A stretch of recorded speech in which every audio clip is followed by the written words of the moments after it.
Urakaza neza ahangaha buri kintu kirahari ndavuze ndi bakubwira tuje kuzira iwanyu twabona n'umugore wawe arakatumena umutwe kuko nje nzi ko akagabo kanje gahora kagiye katwiyizira ahantu heza umugore wanjye arashoboye nubwo narongora abagore 100 turi kumwe nta kintu yambaza arabizi neza ko uyu mutungo nawukuye mu rugo nyine bazimu umucaga inyuma ari kukureba njyewe arabizi apfa kuba yariye yanyweye Rasheli ndayitwa ndi yitwa Rasheli koko gusa urumva ari muzima wowe nawe wazi umugore witwa Nyiragizimana none se ko nta kintu na kimwe ntagerageje gukora n'ukuri wino hano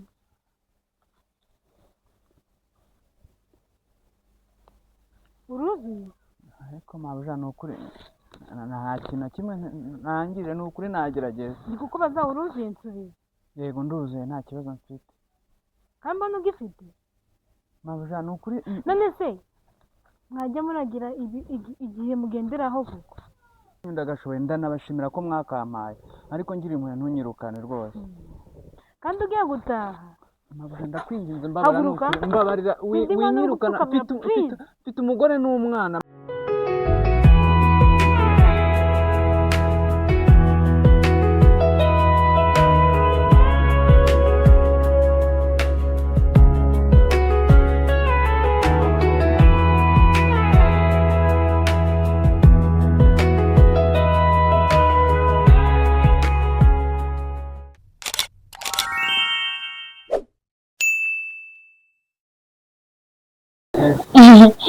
urakaza neza ahangaha buri kintu kirahari ndavuze ndi bakubwira tuje kuzira iwanyu twabona n'umugore wawe arakatumena umutwe kuko nje nzi ko akagabo kanje gahora kagiye katwiyizira ahantu heza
umugore wanjye arashoboye nubwo narongora abagore 100 turi kumwe nta kintu yambaza arabizi neza ko uyu mutungo nawukuye mu rugo nyine bazimu umucaga inyuma ari kukureba njyewe arabizi apfa kuba yariye yanyweye Rasheli ndayitwa ndi yitwa Rasheli koko gusa urumva ari muzima wowe nawe wazi umugore witwa Nyiragizimana urukumva ari umugore ahubwo ni igishura ziko itonde cyangwa mvugira umugore nabi tugatatu natekereza Nyiragizimana wa mugabo we na nuko ngo rero uwo Nyiragizimana ari topic ituzanye tuvuganye ajya tugiye gukora iki tuvuze ko ugiye kumpa nanjye ntabwo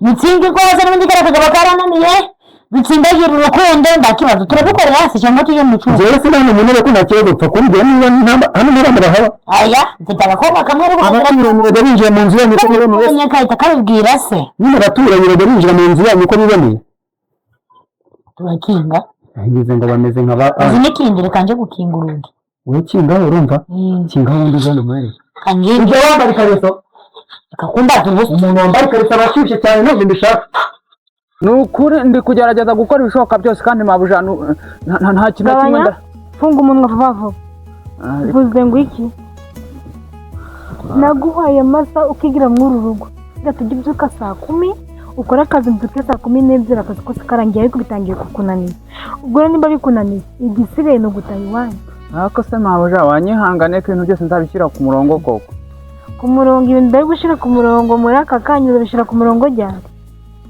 wajya ugendera ku gihe wa muhungu iminsi yawe ibarirwa ukuntu ukajya ugendera mabuja sinakwinyuza rwose wimbwira byo kunsezera kuko akazi kantungiye umuryango ni ukuri. ibyo se birandeba. icya mbere imodoka se wayogeje, icya kabiri mu nzu pe wakoropye ariko intebe zirajagaraye. ariko nawe urabeshya ni gute umbwira ngo nta mwana mugira kandi mbona igipupe. uyu ni umwana w'umwana wanje, uyu ni umwana w'umwana wanje, uyu ni umwana wa Pamela. Nisi ko mubajije umwana ukamubona mwana wawe. hano tugira akana kagiraga amagambo akira shasamaho. ako si iri guhinze urabona bige kuramo rero gusa. uwo ni umwana wandi ngo ko ari umwana wawe. ni umwana wanje. umwana wawe. yego ni umwuzukuru wanje uwo nguwo.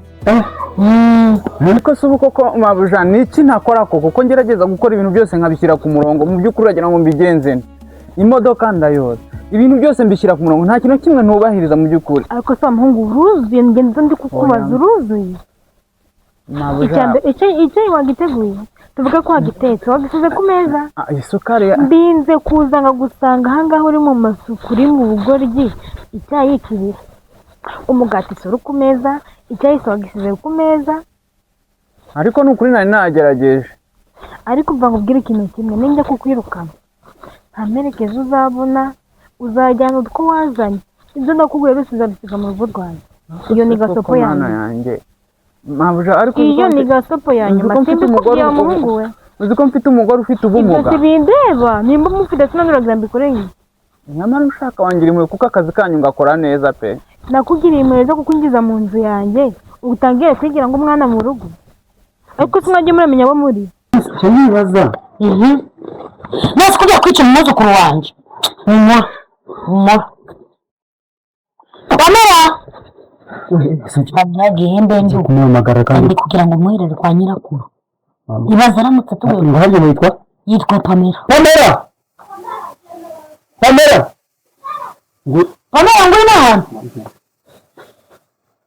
Pamela ngwino ngubwiye. none se ko nta kintu na kimwe ntagerageje gukora ni ukuri. Ngwino hano. ngwino hano.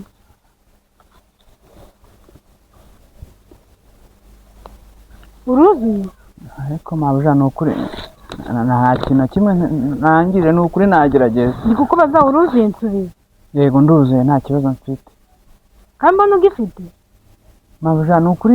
none se mwajya muragira igihe mugenderaho kuko ni ukuri nimba waraje kuba umukozi wo mu rugo nimba utarize kuba umukozi wo mu rugo nubwo wagendera ku gihe se byibuze. mabuja ni ukuri nazindutse mu gitondo cya kare nakubwiye kubyuka saa 10. ubwo nawe ugiye mwana wa ubwo rero mwana wanjye ugiye gusura nyogokuru ndubwire ko kwa na Raymond wahageze. subwire ko kwa na Raymond umugabo wahageze sibyo urukumva. amagambo gawe gakuyemba niba urashaka ikintu cyuvuga nakukuramo ruko. ubu turi sangabe saa 10 ukaba warangije akazi. ariko nabanje kujyana umwana ku ishuri kuko umugore wanjye yararwaye. wamanje wakoze imirimo ibiri. uzi ko usigaye warabaye boss mu rugo noneho ntabwo ari ukuba boss ni ukuri. wamanje ugiye iwawe ujyana umwana ku ishuri. mu gitondo nabanje kumujyana ku ishuri ndavuga reka nzinduke arubika nze gukora akazi kanyu. ni ukuri nagerageje kubikora neza rwose. ariko uzi ko tuzuye kuko mbonye nubwo uzi ko wuzuye utuzuye. ese ko naguhaye akazi ko mu rugo rwanjye naguhaye n'akazi ko mu rugo rwawe. mabuja ndabyemera rwose. wazambwira ko utagashoboye ngashaka abandi se. mabuja akazi kanyu ndagashoboye ndanabashimira ko mwakampaye ariko ngira impuhwe ntunyirukane rwose. kandi ugiye gutaha.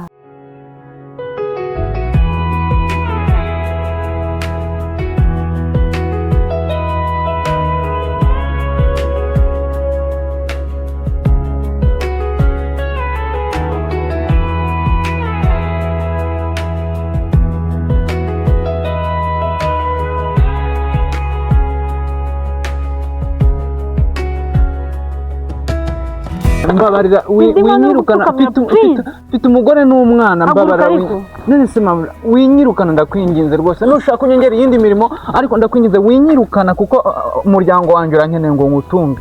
nta kintu umugore wanjye nta kazi afite umwana wanjye ni umunyeshuri yiga mu irerero. ibyo uzi ni ukurya gusa ukanywa ukajyamo ukanyicira mu ntebe ngaho waziguze. mabuja wanjye uri impuhwe koko. ni ukuri ndi kugerageza gukora ibishoboka byose kandi mabuja nta kintu kimwe funga umunwa vuba vuba. Ngo kishari kubera kwikunda abahungu komana jese ngendaga abahungu akamara agahungu kaje kuja kaya dukoropera hano mu nzu nda kindi cyakazanye pe nyine kwa nyogokuru banguka sibyo ndagukunda mwene none guseke ureke ndi udaseke mwana ndagaba mukuru nyine kwa nyogokuru ndagukundaga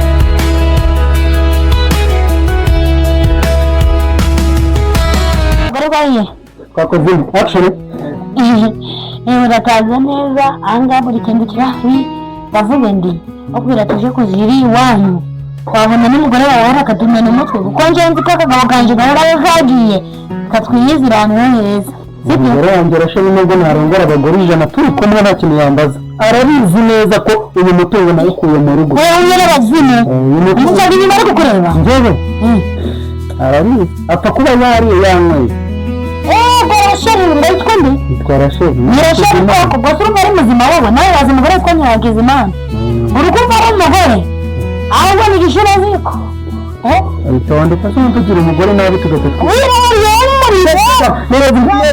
natekereza Nyiragizimana wa mugabo we nanuko ngo rero uwo Nyiragizimana agari topic ituzanye tuvuganye ajya tugiye gukora iki tuvuze ko ugiye kumva nanjye mitsingi rwose n'ibindi garagaza bakarananiye mitsindagira urukundo ndakibazo turabikorera hasi cyangwa tujye mu cyumba jewe sinane munere ko ntakibazo dupfa kumbwira niba namba hano muramura haba aya bitagakoma kamwe rwo abaturanye barinjira mu nzu yanyu ko niboneye nyakahita kabibwira se niba abaturanye barinjira mu nzu yanyu ko niboneye turakinga ngize ngo bameze nk'aba uzi n'ikindi reka nje gukingura ukinga urumva kinga wundi zone mwere angirwa wambaye kareso akunda tubuze umuntu wambaye kareso arashyushye cyane ntabwo mbishaka ariko nawe urabizi ni gute umbwira ngo nta mwana mugira kandi mbona igipo uyu ni mwana wanje uyu ni mwana wanje uyu ni mwana wa Pamela nzi ko nabajije umwana ukamenya na mwana wawe hano tugira agakana kagira amagambo akirashatse amaho ako size kugira ngo ngura mu bije kuramo rero gusa uwo ni umwana wande ngeze ko mwana habe umwana wanje umwana yego ni umwuzukuru wanje uwo nguwo nibaza nasi kujya kwica umwuzukuru wanje umura Pamela agiye mbe kumuhamagara kandi kugira ngo umuhereze kwa nyirakuru ibaza aramutatu we ngo hajye yitwa Pamela Pamela ngwino hano